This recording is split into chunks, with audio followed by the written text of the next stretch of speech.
La interpretación errónea del sufrimiento, el discurso sobre Job.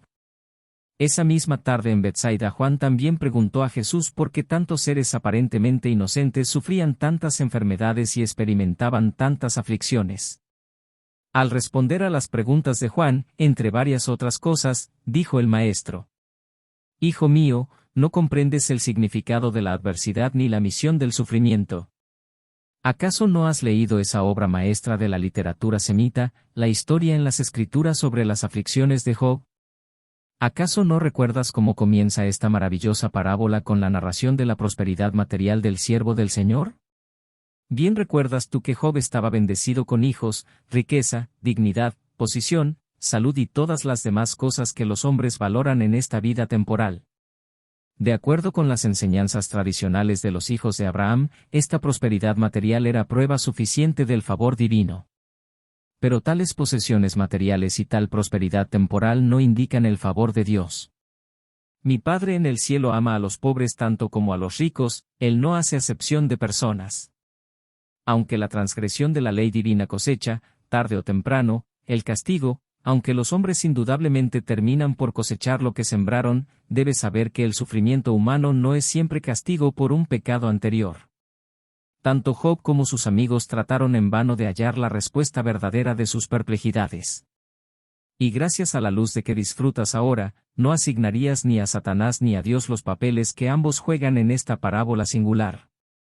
Aunque Job no encontró, a través del sufrimiento, la resolución de sus problemas intelectuales ni la solución de sus dificultades filosóficas, ganó el grandes victorias, aun cuando enfrentado con la desintegración de sus defensas teológicas, ascendió a esas alturas espirituales en las que podía decir con sinceridad: yo me aborrezco. Entonces pues se le dispensó la salvación de una visión de Dios. Así pues, aun a través del sufrimiento mal entendido, Job ascendió al plano sobrehumano de comprensión moral y discernimiento espiritual. Cuando el siervo que sufre tiene una visión de Dios, se produce una paz en el alma que sobrepasa toda comprensión humana. El primero de los amigos de Job, Elifaz, exhortó al sufriente a que ejerciera en sus aflicciones la misma fortaleza que había prescrito a otros en los días de su prosperidad. Dijo este falso consolador: confía en tu religión, Job. Recuerda que los que sufren son los protervos, no los que son rectos. Debes de merecerte este castigo, o no serías afligido de este modo. Bien sabes que ningún hombre puede ser recto ante los ojos de Dios. Sabes que los malvados nunca prosperan. De todos modos, parece que el hombre está predestinado a sufrir, y tal vez el castigo del Señor sea por tu bien. No es de sorprender que el pobre Job no hallara gran consuelo en esta interpretación del problema del sufrimiento humano.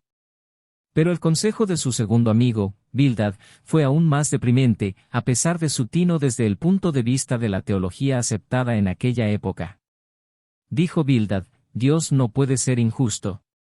Tus hijos han de haber sido pecadores, puesto que perecieron, tú debes haber errado, o no sufrirías tanto. Si eres verdaderamente recto, seguramente te librará Dios de todas tus aflicciones. Debes aprender de la historia de los tratos de Dios con el hombre que el Todopoderoso tan solo destruye a los protervos. Y recuerdas tú cómo respondió Job a sus amigos, diciendo: yo bien sé que Dios no oye mi lamento. ¿Cómo es posible que Dios sea justo y al mismo tiempo no haga caso alguno de mi inocencia? Estoy aprendiendo que no consigo satisfacción apelando al Todopoderoso. ¿Acaso no veis que Dios tolera las persecuciones de los malos contra los buenos?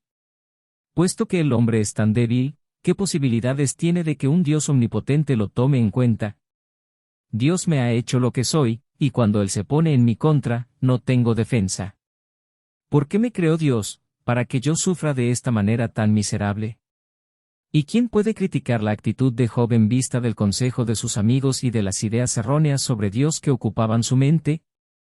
¿No es acaso cierto que Job ansiaba un Dios humano, que tenía sed de comunicarse con un ser divino que conociera la condición mortal del hombre y comprendiera que los justos muchas veces deben sufrir, siendo inocentes, como parte de esta primera vida en la larga ascensión al paraíso? Así pues, el Hijo del Hombre ha venido del Padre para vivir tal vida en la carne que lo hace capaz de consolar y socorrer a todos los que de aquí en adelante sean llamados a soportar las aflicciones de Job.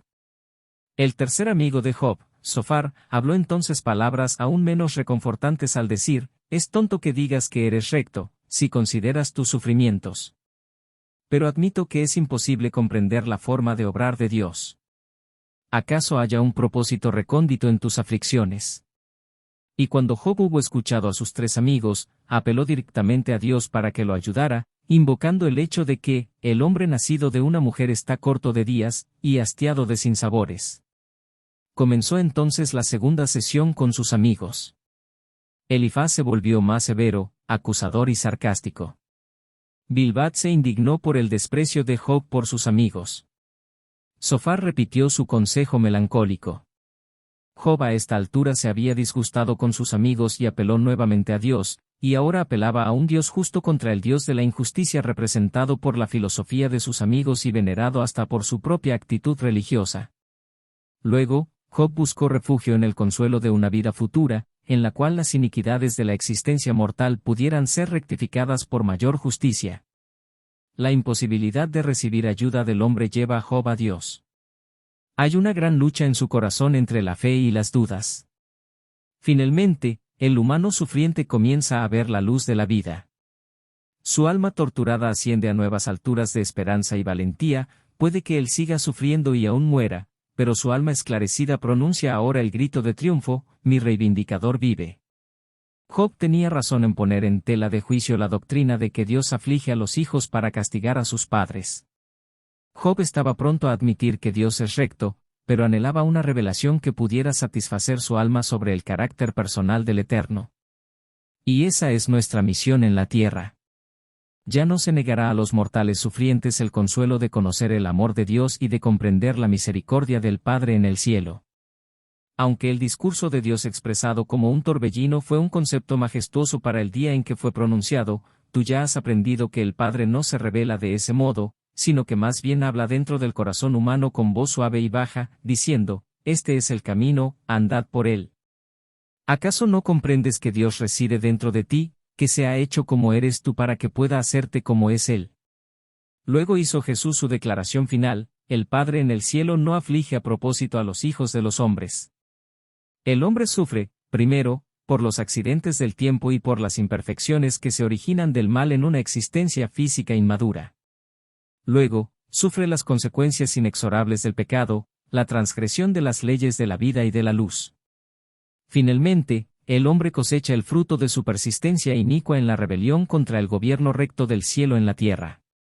Pero los sufrimientos del hombre no son un castigo personal del juicio divino. El hombre puede hacer, y hará, mucho para disminuir sus sufrimientos temporales. Pero, apártate de una vez por todas de la superstición de que Dios aflige al hombre por mandato del diablo.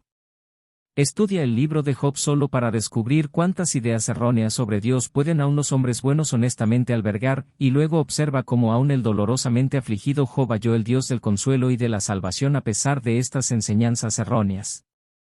Por fin su fe penetró las nubes del sufrimiento para discernir la luz de la vida que se derramaba del Padre como misericordia sanadora y rectitud perdurable. Juan reflexionó en su corazón sobre estas palabras por muchos días.